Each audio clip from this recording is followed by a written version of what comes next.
ಪಾಲಕರಿಗೆ ಎಷ್ಟೋ ಜನಕ್ಕೆ ಗೊತ್ತಿಲ್ಲ. ಇವಾಗ ಏನಾಗುತ್ತೆ, ಯಾವುದೇ ಒಂದು ಕೇಸ್ ಆದಂಥ ಸಂದರ್ಭದಲ್ಲಿ ಬೇಲ್ಗೆ ಶ್ಯೂರಿಟಿ ಕೊಡಬೇಕಾಗತ್ತೆ ಅಥವಾ ಅರೆಸ್ಟ್ ಆದಂಥ ಸಂದರ್ಭದಲ್ಲಿ ರಿಲೀಸು ಮಾಡಿಸ್ಬೇಕಾಗತ್ತೆ. ಭಾಳಷ್ಟು ಜನ ಪಾಲಕರಿಗೆ ಇದೆಲ್ಲ ಪ್ರಕ್ರಿಯೆ ಗೊತ್ತೇ ಆಗೋದಿಲ್ಲ. ಎಷ್ಟೋ ಸಂದರ್ಭದಲ್ಲಿ ಅವ್ರ ಸ್ನೇಹಿತರು ಅವರೇ ಒಬ್ರಿಗೊಬ್ಬರು ಶ್ಯೂರಿಟಿ ಕೊಡುವಂಥದ್ದು, ಅವ್ರು ಯಾರೋ ಸ್ನೇಹಿತರು, ಅಣ್ಣಂದರು ಅಥವಾ ಅಣ್ಣಂದರು ಸ್ನೇಹಿತರು, ಈ ಥರ ಅಲ್ಲಲ್ಲೇ ಹೋಗ್ಬಿಟ್ಟು ಅದು ಮನೆಯಲ್ಲಿ ತಲುಪೋದಿಲ್ಲ. ಈ ರೀತಿ ನಾನು ನಿರ್ದಿಷ್ಟವಾಗಿ ನಾನು ಸೂಚನೆ ಕೊಟ್ಟಿದ್ದು, ಯಾರ್ಯಾರು ಡ್ರಗ್ ಕನ್ಸ್ಯೂಮರ್ಸ್ ಸಿಗ್ತಾರೆ ಅವ್ರ ಪೇರೆಂಟ್ಸ್ನ ಕಡ್ಡಾಯವಾಗಿ ಕರ್ಕೊಂಬನ್ನಿ ಅಂತ.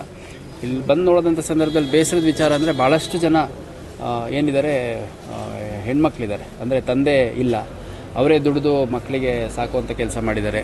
ಇವಾಗ ಒಂದು 18, 20, 22 ವರ್ಷ, 23 ವರ್ಷ ವಯಸ್ಸಿಗೆ ಬಂದು ಏನಾದ್ರು ದುಡಿದು ಸಾಕ್ತಾರೆ ಅಂತಂದರೆ ಮನೇಲಿ ಬಂದು ಗಲಾಟೆ ಮಾಡೋದು, ಬೈಯೋದು, ಹೊಡೆಯೋದು, ಆಮೇಲೆ ಇನ್ನು ಬೇರೆ ಬೇರೆ ರೀತಿ ಕಿರುಕುಳ ಕೊಡೋದು, ದುಡ್ಡು ಕಿತ್ಕೊಂಡು ಹೋಗೋದು, ಮನೇಲಿರೋ ಸಾಮಾನು ಎತ್ಕೊಂಡು ಹೋಗೋದು, ಒಡವೆ ವಸ್ತುಗಳನ್ನ ಎತ್ಕೊಂಡು ಹೋಗೋದು, ಈ ಥರ ಭಾಳ ಒಂಥರ ಬೇಸರ ಆಗೋ ರೀತಿಯಲ್ಲಿ ನಡ್ಕೊಂಡಿರುವಂಥದ್ದು ಪೇರೆಂಟ್ಸ್ ಹೇಳಿದ್ದಾರೆ. ಮತ್ತು ಎಲ್ಲ ಪೇರೆಂಟ್ಸು ನಾವು ಇಂಟ್ರ್ಯಾಕ್ಟ್ ಮಾಡಿದಂಥ ಸಂದರ್ಭದಲ್ಲಿ ಇನ್ನು ಮುಂದೆ ನಾವು ಜವಾಬ್ದಾರಿ ತೊಗೊತೀವಿ ಸರ್.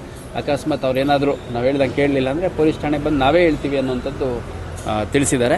ಮತ್ತು ನಮ್ಮ ಅಧಿಕಾರಿಗಳಿಗೂ ಕೂಡ ನಾನು ಸೂಚನೆ ಕೊಟ್ಟಿದ್ದೀನಿ. ಏನಂದರೆ ಇವ್ರುಗಳದ್ದು ಮತ್ತೆ ಫರ್ದರ್ ಆ್ಯಕ್ಟಿವಿಟಿ ಯಾವ ರೀತಿ ಇರುತ್ತೆ ಅನ್ನೋಂಥದ್ದು ಅವ್ರ ಪೇರೆಂಟ್ಸ್ ಕಡೆಯಿಂದ ಮತ್ತು ಅವರ ಅಕ್ಕಪಕ್ಕದ ಮನೆಗಳ ಕಡೆಯಿಂದ ಯಾವ ರೀತಿ ನಾವು ನಮ್ಮ ಠಾಣೆಗಳಲ್ಲಿರುವಂತಹ ಕೆಲವು ಡೋಸಿಯರ್ಸ್ ವ್ಯಕ್ತಿಗಳು ಯಾರಿರ್ತಾರೆ, ಸೊ ಅಂಥವ್ರಿಗೆ ಹೋಗ್ಬಿಟ್ಟು ವೆರಿಫಿಕೇಷನ್ ಮಾಡ್ತಾರೆ. ಆ ಥರ ವೆರಿಫೈ ಮಾಡುವಂಥ ನಿರಂತರ ಕಾರ್ಯಕ್ರಮ ಇಟ್ಕೋಬೇಕಾಗುತ್ತೆ.